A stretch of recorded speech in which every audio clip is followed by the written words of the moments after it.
vous, Yonatan Arfi, bonjour. Vous Bonjour. êtes le président du CRIF, le Conseil représentatif des institutions juives de France. Merci d'avoir accepté notre invitation.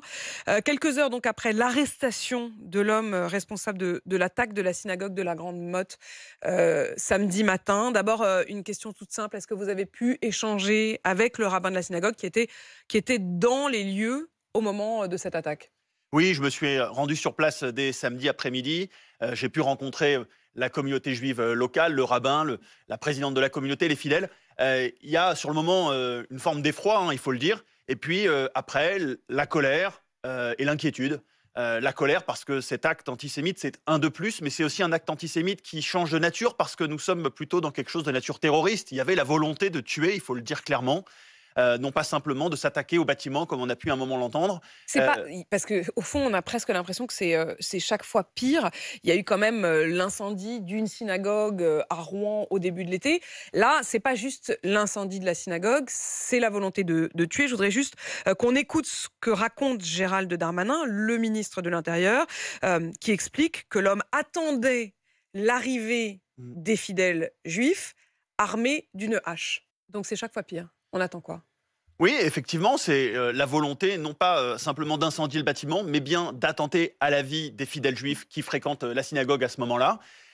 C'est un acte terroriste de fait, puisque le parquet national antiterroriste a été saisi. Et il faut bien comprendre que l'antisémitisme, c'est la libération d'un phénomène. On est dans quelque chose qui, après le 7 octobre, a pris une autre dimension. On est maintenant en milliers d'actes antisémites par an, avec, on le voit, des actes de plus en plus graves. Il y a une vraie inquiétude parce que on sait malheureusement qu'il y a un effet d'entraînement, un effet de mimétisme qui se met en place. Et on craint maintenant qu'il y ait des répliques ici et là. Une sorte d'engrenage. Vous disiez que vous vous étiez rendu sur place. Le rabbin, qui était dans sa synagogue au moment des faits, il est dans quel état d'esprit? Comment il a vécu ça?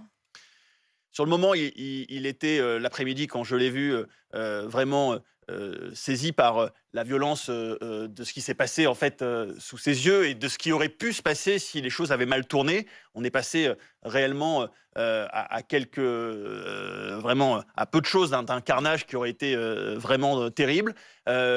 J'imagine qu'il y a le contre-coup ensuite, parce qu'évidemment, on ne réalise les choses qu'avec le recul. Et ça, c'est quelque chose qui, évidemment, touche tous ceux qui ont pu voir les lieux sur place. Et vous disiez un acte terroriste au moment de son arrestation d'ailleurs. Le terroriste a ouvert le feu sur les forces de l'ordre qui ont répliqué. Il est blessé, mais ses jours ne sont pas en danger. Et il a pu commencer d'ailleurs à être interrogé par la police.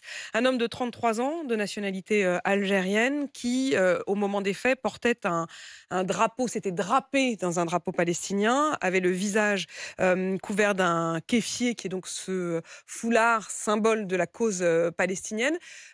Qu'est-ce que vous dites de cela? Bah, je dis que c'est le symbole de l'antisémitisme qui frappe la société française depuis le mois d'octobre.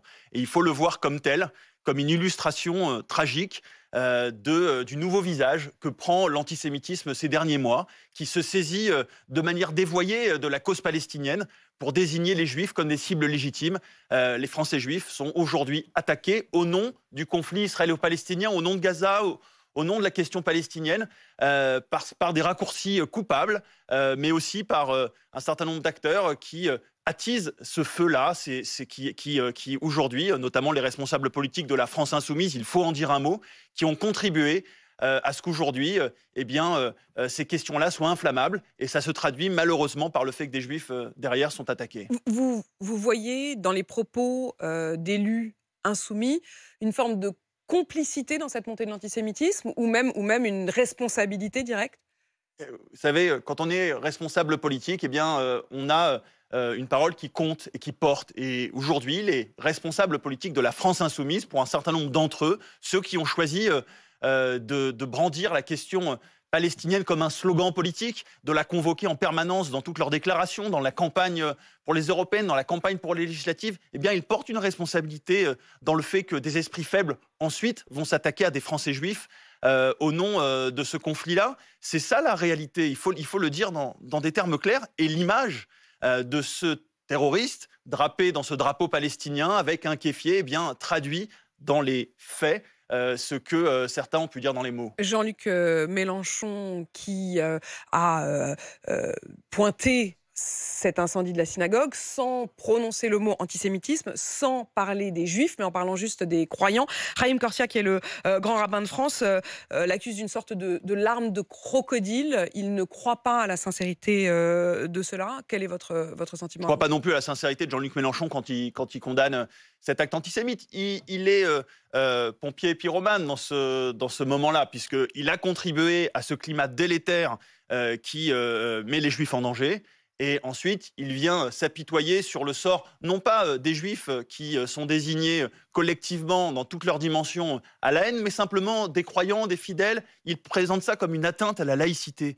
Et ce n'est pas la laïcité qui a été attaquée samedi matin à la Grande Motte. Ce sont des Juifs qui ont été pris pour cible, personnellement, au nom de leurs convictions supposées par rapport à un conflit qui a 4000 kilomètres. Jonathan Arfi, rassemblement de soutien organisé donc ce soir devant la synagogue de la Grande Motte par la mairie. Même chose à Montpellier demain à 18h. Est-ce que vous dites que les élus LFI peuvent malgré tout venir, ou est-ce que vous trouvez que ce serait indécent?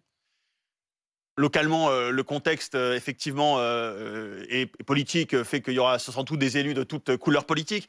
Moi, ce qui m'importe au-delà des élus, là, maintenant, c'est que chacun s'interroge sur sa responsabilité, les élus sur leurs déclarations, mais au fond que peut-être chaque citoyen considère qu'il a un rôle à jouer, d'abord dans la protestation, dans la condamnation, mais aussi dans la capacité à s'élever face à un propos antisémite. Moi, j'ai vu l'antisémitisme se banaliser ces derniers mois. Il n'y a plus personne. Jonathan Arfi, vous qui êtes président du CRIF, vous faites peut-être référence à cette vidéo qu'on a vu circuler cet été. Une famille qui est prise pour cible par un homme dans le métro qui va jusqu'à leur dire que Hitler avait bien fait et qu'il aurait dû aller jusqu'au bout. Et le reste des passagers dans le wagon, Mais c'est symptomatique personne ne dit quoi que de la ce société soit. actuelle. Oui, effectivement, on a besoin que des citoyens s'élèvent, j'allais dire courageusement, mais simplement face à un propos antisémite dans un dîner, dans une cour de récréation, dans un groupe d'amis, pour dire bah non, ça, c'est pas acceptable, ça essentialise les juifs. Ça, c'est un propos haineux. Il faut qu'on remette ces petits gestes d'humanité, de fraternité simples, si on veut restaurer effectivement une capacité à vivre harmonieusement tous ensemble dans ce pays. Et justement, Jonathan Arfi, vous parliez de la cour de récré. La semaine prochaine, c'est la rentrée scolaire. Que vous disent les parents d'enfants de confession juive? Ben, il y a beaucoup d'inquiétudes, à la fois pour ceux qui fréquentent les écoles publiques, comme pour ceux qui Certaines fréquentent études ont montré que les écoles juives. l'antisémitisme et le racisme, mais l'antisémitisme en particulier, commençait parfois même dès la maternelle. On a des cas d'antisémitisme chez des enfants très jeunes. J'ai parlé à des parents d'élèves de CE1 qui ont été insultés par des insultes antisémites, par des camarades.